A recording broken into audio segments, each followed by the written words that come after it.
Oke, salah satu kunci untuk feeling happy adalah bersyukur. Intinya adalah mengapresiasi sesuatu yang kita anggap baik gitu. Kenapa? Karena pada saat kita itu bisa appreciate, maka ada positive feeling yang muncul. Nah, positive feeling apa itu? Yaitu joy atau sukacita. Di tubuh itu rasanya tuh enteng, ringan, dan rasa sukacita itu bikin tubuh kita tuh kayak dari dada tuh kayak ada yang blooming. Memang secara energetik, joy itu energinya tuh mekar, uprising and then expanding. Jadi joy itu energinya tuh bikin kita itu merasa ringan, merasa luas, dan merasa mekar gitu, kayak bunga yang blooming gitu. Sedangkan kalau kita itu komplain, nggak terima atau melawan atau bersungut-sungut gitu ya, energinya itu layu, dry. Guru saya bilang, Mingyu Rinpoche pernah bilang begini, kalau ada 10 hal, 9-nya baik gitu, 1 halnya nggak baik. Kita itu cenderung untuk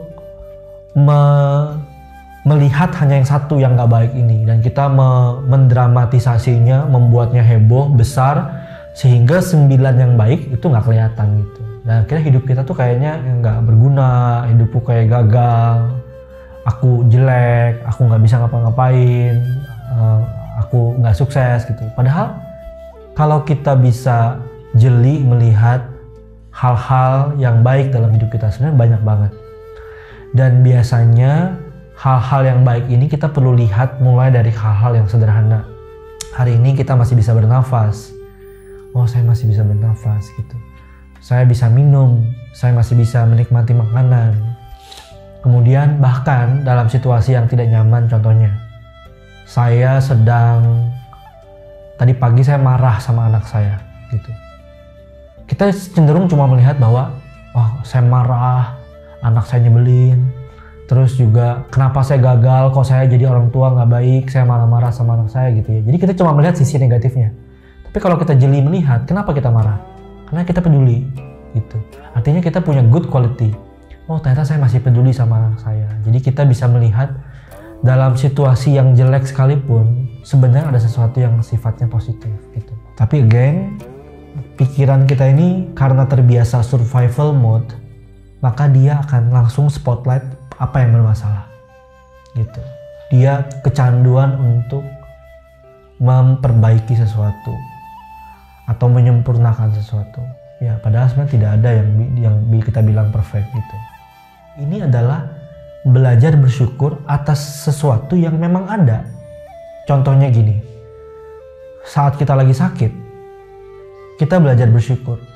Belajar bersyukurnya gimana? Oh, saya sakit, tapi saya masih punya kemampuan untuk membeli obat, saya masih punya tenaga untuk pergi ke dokter, dan sakit saya ternyata masih belum fatal, masih bisa sembuh. It takes time mungkin, tapi masih bisa sembuh gitu ya. Tapi kita bukan positive thinking yang mengada-ada. Contohnya gimana sih? Positive thinking yang menolak melihat kenyataan. Contohnya gini, pada saat kita lagi sakit kita bilang, saya sudah sembuh. Nah, itu positive thinking yang mengada-ada. Atau pada saat kita lagi marah, kita bilang, saya tidak marah lagi, saya sabar. Jadi dia mengucapkan atau mendeklarasikan sesuatu yang tidak sesuai dengan kenyataan sebenarnya. Pada saat dia sakit, dia bilang dia udah sembuh. Pada saat dia lagi marah, dia bilang dia sabar. Akhirnya dia gagal jujur apa adanya. Dan dia gagal untuk menemui dengan terbuka situasi yang memang sedang muncul. Jadi pada saat kita sakit, kita tidak bisa bilang kita sudah sembuh. No, I'm sick. Saya sakit. Dan kita terima bahwa kita sedang sakit. Tapi kita tidak lupa mensyukuri apa yang masih ada. Saya masih punya keluarga, teman yang mensupport saya. Itu sesuatu yang memang ada. Kita tidak mengada-ada kan. Kita memang mensyukuri yang sudah ada. Dan kita menerima kenyataan kita sakit. Yes, I'm sick, I need to rest. Saya perlu istirahat. Nah, itu yang pertama. Ya. Yang kedua, ada masalah kadang-kadang pada saat Anda mensyukuri sesuatu, Anda langsung terburu-buru mengucapkan syukur kepada sesuatu. Apakah itu salah? Tidak, itu baik. Tapi mereka terlalu cepat ngelakuin action, ngomong, tanpa lebih dulu untuk take time untuk mengecap rasa syukur itu sebelum aksi bersyukur. Sulit dijelaskan? Mungkin seperti ini ya. Coba kita take time sebentar untuk merasakan rasa syukur dalam hati kita. Contohnya gini, oke, saya bersyukur, saya masih bisa bernafas. Ya, Anda take time untuk connect to the body, connect to your feeling, dan merasakan ada rasa syukur yang blooming. Oh ya, saya masih bisa nafas. Coba deh Anda di rumah lakuin apa yang Anda bisa syukuri hari ini. Oh, saya masih bisa nonton video ini, saya masih punya uang, saya masih bisa bekerja.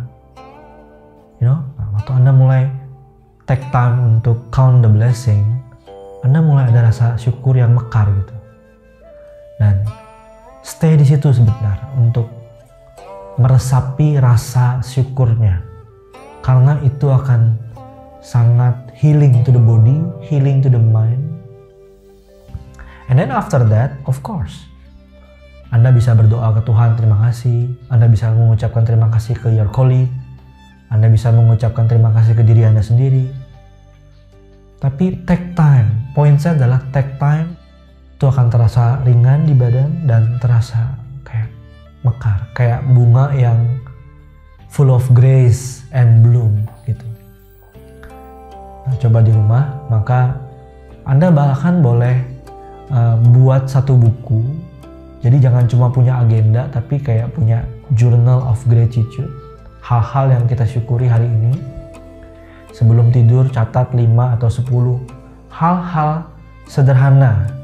Gak perlu hal-hal yang besar, yang spektakuler, tapi mulai hal-hal simple yang kita bisa syukuri hari ini. Dan take time untuk connect to the feeling. Rasakan the feeling in the body, the feeling in the mind. Sampai jumpa, saya bersyukur karena saya masih bisa mengucapkan hal ini dan menyampaikan pesan ini kepada Anda yang sedang mendengarkan. See you.